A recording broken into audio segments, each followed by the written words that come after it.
com vocês o nosso astro da noite, nosso futuro presidente, Renan Santos.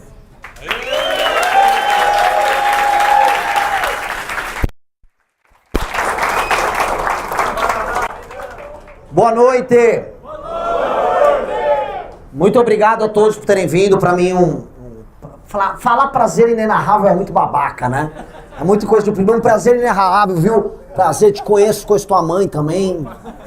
Não dá. É insuportável isso. Mas é um prazer inenarrável estar aqui com vocês, de qualquer maneira, tá? Faz parte dessa jornada, dessa trajetória que a gente vai rodando no Brasil. E todas as vezes que eu não tô fora de São Paulo, eu não fico na capital. Eu fiquei 2 dias ontem, anteontem, e já corri aqui pro Vale. Semana que vem vai ter outras jornadas, e mais jornadas, e mais jornadas. E é assim que vai funcionar até a gente poder ter um jatinho que não pertence ao Vorcaro e a gente roda de avião no Brasil. Por enquanto será de carro, tá? E por enquanto é uma jornada muito dura, é uma jornada que você fica com raiva, é uma jornada injusta. A gente não tem o mesmo espaço na televisão, a gente não tem o mesmo espaço na imprensa. Então tudo que a gente faz é cavando. Ao mesmo tempo eu poderia fazer coisas estrombólicas, ridículas, tipo um Pablo Marçal. Mas eu lembro que eu fundei um partido político, eu sou presidente de um partido político, e o meu partido político ele não vai durar uma eleição como o Pablo Marçal, que durou uma eleição e perdeu os direitos políticos. Nós vamos durar décadas. Portanto, eu tenho que crescer sem ser um retardado. E isso é muito difícil. Crescer falando verdade, sendo responsável, sem perder direito político. É uma equação aqui monumental, sem nenhum dinheiro e de carro. Vrum, vrum, sabe? Passando marcha e tal. É um jogo complicado. Digo isso por quê? Porque o tempo está passando, né? O partido já tem 4 meses e pouco de vida. Nosso sonho de construir uma alternativa para o Brasil começa a ficar de pé. E a gente percebe, quando a gente começa a olhar um passo aqui, um passo ali que nós vamos dando, que nós hoje, como força política, existimos. Eu estava sexta-feira, eu liguei lá na TV Câmara e estava passando reprises de discussões de comissão. Aí estava lá, Kim Kataguiri, missão. A gente acaba, às vezes, não realizando esses elementos, né?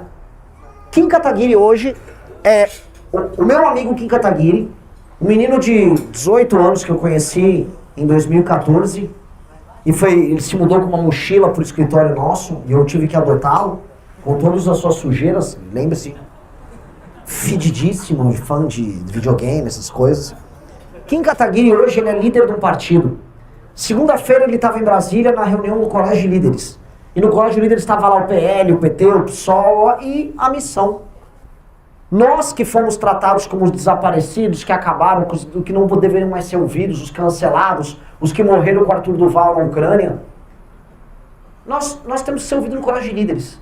E na mesma semana, Guto Zacarias se filiou ao partido e agora numa reunião de Colégio de Líderes em São Paulo, na Lesp, também tem que ouvir o partido Missão.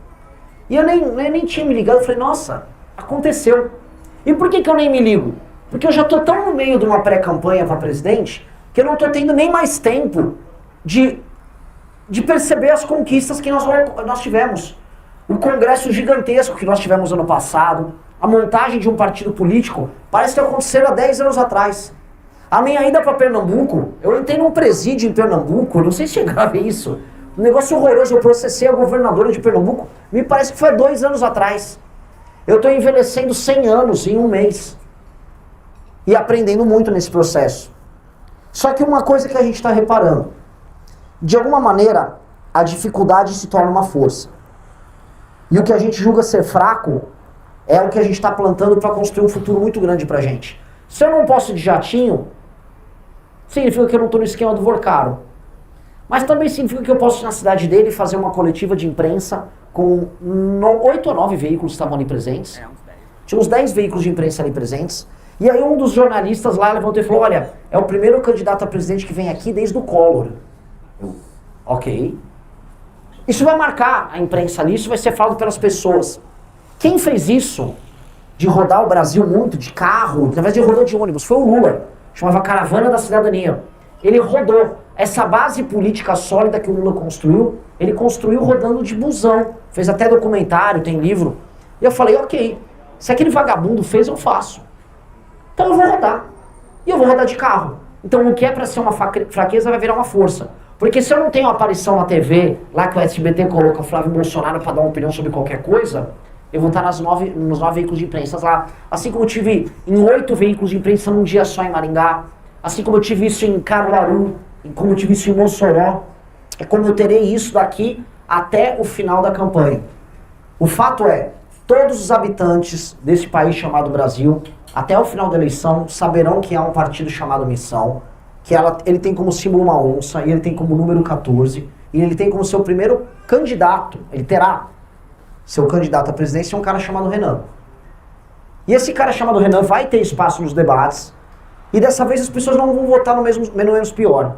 Se a pessoa quiser votar no Lula, ou no Flávio Bolsonaro, ela vai fazer isso sabendo que ela está errada, e que ela só está votando porque ela é apaixonada em ladrão. Quando o cara for lá apertar o botão 13, ou o botão 22, ela vai saber que está fazendo isso com o coração apertado, porque ela ouviu verdades que ela nunca ouviu antes.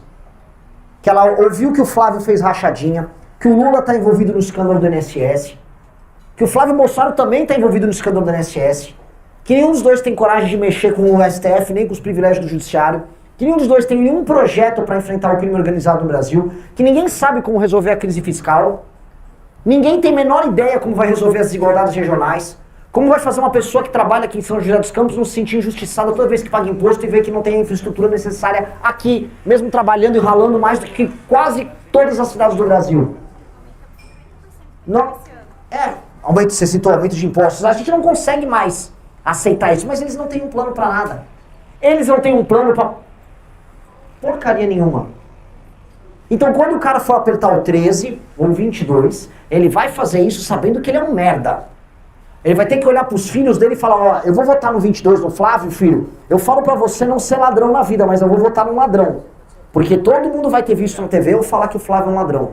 O cara que vai votar 13, a mãe lá que recebe o Bolsa Família vai votar 13 e vai falar, filha, olha só, eu vou votar 13, tá? Eu vou votar num bandido. Mas não é pra você casar com bandido não, tá, filha? Isso aqui a gente vai começar a estabelecer um sarrafo moral. Um sarrafo moral. Que é o sarrafo moral que nós temos, que permite que a gente aponte o dedo para eles, não só porque nós somos mais íntegros, mas porque nós temos um Brasil a propor. Ele citou a questão da imaginação. Eu sei exatamente como eu entregaria o Brasil daqui 30 anos. Um país que seria um dia presidido por mim, depois pelo Kim, depois por algum desses aqui que está aqui na frente, ou outras lideranças ao redor do Brasil. É um país que daqui 30 anos vai estar na mesa com as 5 maiores potências do mundo, sendo ela uma das 5 potências. Brasil, Rússia, Índia, Estados Unidos, China. É um país que vai estar discutindo qual é o nosso papel na corrida espacial. É um país que já não vai ter mais favela. Não pode, é uma piada você querer ser um país sério e ter favela. É um país que vai conseguir ter a infraestrutura de distribuição de mercadorias, seja de estrada, seja de ferrovia, seja portos e aeroportos, condizente com o seu próprio tamanho. É um país que vai ter marcas internacionais, que vai ter produto nosso, bem de consumo, bem de capital, mas especialmente bem de consumo, sendo comprado na África, sendo comprado na Ásia. É um país que vai ter orgulho de ser a principal experiência tropical do tal do sul global em todo o mundo. E é um país que daqui a 30 anos vai poder ser visto por todos vocês, vivido por todos vocês e usufruído por todos vocês. A gente sabe exatamente como a gente vai chegar lá. E fazer isso dá um senso de urgência. E quem tem senso de urgência e sabe onde quer chegar, tem o quê? Mas o que falou missão? Uma missão. É por isso o nome do partido é missão. A gente sabe onde quer chegar, a gente tem um plano e a gente tem um senso de urgência. Então eu não tenho tempo a perder. Eu acho que vocês também não têm que ter tempo a perder. Se vocês acreditam que o nosso projeto é o melhor, é uma imoralidade vocês não colocarem a sua energia nisso. Vocês estão sendo omissos quando vocês não participam como deveria. A bronca do nosso querido amigo Big, você sabia, né? Vou revelar. O apelido dele é Big. Eu falo, por que é Big? Ele não é tão grande. Ah, porque o apelido dele era Big Mac. Mas por que Big Mac? Ah, não, porque o nome dele é Mac Chris.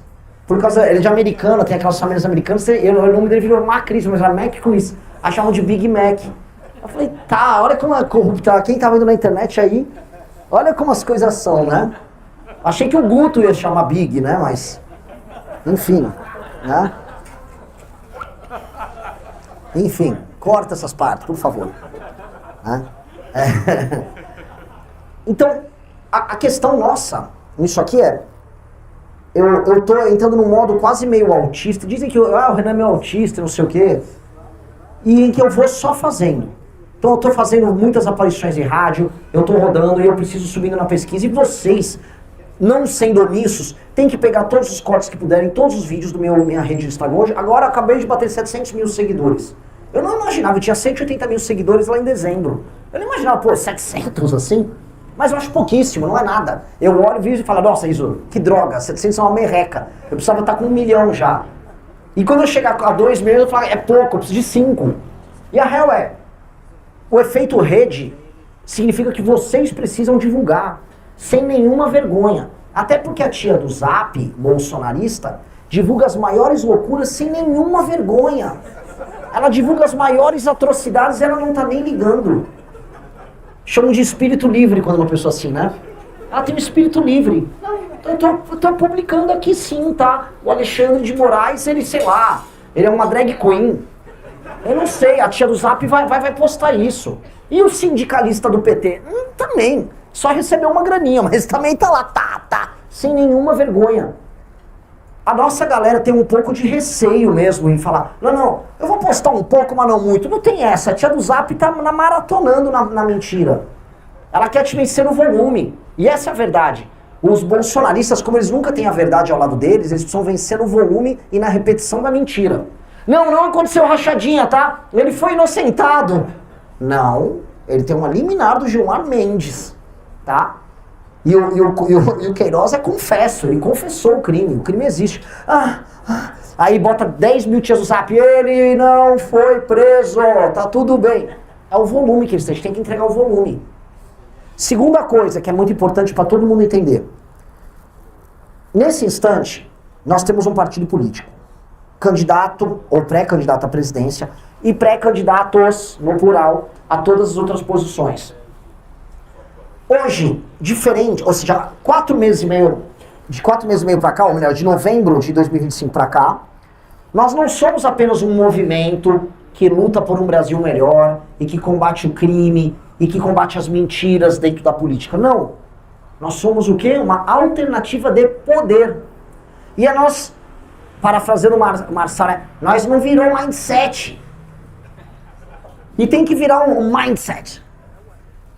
Quando a gente se apresenta agora, e quando vocês nos apresentam para as outras pessoas, não é mais, olha, esses caras estão corretos, eles estão lutando por um Brasil melhor, eles estão denunciando, olha, eles pegaram a mentira. Porque muitas vezes eu falava assim, pô, mas você não vai votar no Pablo Marçal, né, brother? Ou você não vai votar no Bolsonaro, ele, eu vou votar em quem? E eu ficava assim, meio que assim, ó. Porque, tipo, eu não sou candidato, eu não tenho partido, eu não tô no jogo. Agora não tem mais isso. E aí agora as outras pessoas já nos leem como alternativa. Então quando o cara, eventualmente até petista, que eu vi isso quando eu tava no Nordeste, me chama pra uma rádio, ele vai me ouvir e algum espaço da mente e do coração dele estão abertos a ser convencido, porque ele sabe que eu sou uma alternativa de poder. Nós nunca tivemos isso em toda a nossa trajetória. Agora as pessoas nos enxergam como alternativa de poder. E o que significa no fim? Que a gente não tem que ficar agora tentando convencer o petista que o Lula é uma merda. Porque o petista é apaixonado pelo Lula. E eu vou chegar, mas o Lula é uma merda, eu amo ele. É no fim do dia, o petista olhando pra você e fala assim, cara, eu amo ele. É igual, sabe, o cara tem uma menina tem um relacionamento abusivo com um cara, aí você fala pra ela, teu namorado é um merda, ela, mas ele faz gostosinho, sabe, aquelas coisas de sertaneja, sabe? É uma merda o teu namorado. Ela, não, mas eu gosto dele. Ela não vai falar pra você que ela gosta dele, mas no fundo ela não vai querer te ouvir, porque o que você tá falando é incômodo. Mesma coisa pro bolsonarista. Pô, o Flávio é ladrão, o Bolsonaro é covarde, o Bolsonaro entregou uma revolução inteira pra salvar o filho dele. Essa pessoa, eu sei, eu ainda fiquei defendendo, mas, tipo, não me enche o saco, não precisa jogar na minha cara. É igual quando eu chego pro Renato Batista e falo, Renato, você tá gordo. Aí o Renato não gosta, cara, eu também não gosto. Quando começam a falar que eu tô ficando gordo novamente, eu falo, pô, cara, não. Agora, se alguém fala, eu te trouxe o Monjaro. Ô Renato, pô, tu é um amigo bom, né? Você é um grande amigo, porque você tá vindo com uma solução e não quer falar do problema. Ninguém quer falar do problema. Nenhum eleitor quer que eu fique apontando a hipocrisia ou o erro dele na eleição anterior. Ele quer falar, eu quero embarcar em algo novo. Então que sejamos algo novo agora. Então eu tô indo nas rádios no Nordeste, eu fui no Paraná agora, interior de São Paulo, e sempre no interior de São Paulo e Paraná, peguei bolsonaristas. E o cara, eles tomaram uma surra de proposta que eles nunca viram. O cara saiu torto, o radialista saiu apaixonado, que é o caso da moça que tava com namorada abusiva. Eu cheguei com um carro legal, levei ela pra jantar num lugar bom, falei de coisas interessantes, falei de signos com ela, tal, né? Ó, qual é o seu ascendente? Ela, abri a porta, aí ela falou, pô, tô perdendo tempo com meu namorado abusivo aqui, só vou sair com ele e não vou nem fingir que eu vi o outro. E vai ser assim. Você já votou no Bolsonaro? Nunca. Nunca, imagina, nunca, nem sei quem é esse. E é assim que funciona. Então, de agora em diante, que a gente seja um namorado que entende de signo e que vai abrir a porta do carro. E a porta do carro é a porta de saída deles, para aquele mundo de ignorância que eles estavam com aqueles idiotas do bolsonarismo e do petismo também, que vai vir ex-petista, e que também seja a porta para o futuro incrível para todos nós no nosso país, não é? Então, conto com todos vocês, é uma guerra. É uma guerra. A gente vai ser atacado como se não houvesse amanhã. Aí nós somos íntegros, a porrada vai cantar, e nós vamos bater de volta, e tiro trocado não dói, esperamos terminar vivos até o fim, e esperamos que o tiro também não seja um tiro físico, né? Porque Comando Vermelho, ele troca outro tipo de tiro, o PCC também. Hoje eu aprendi com meu querido Almeida o que é uma ponto .50 e como ela pode furar a blindagem de carro. Então, né, que a gente não tenha ponto .50 no caminho, a gente tenha no máximo ponto .14 na urna. Muito obrigado, galera. Valeu.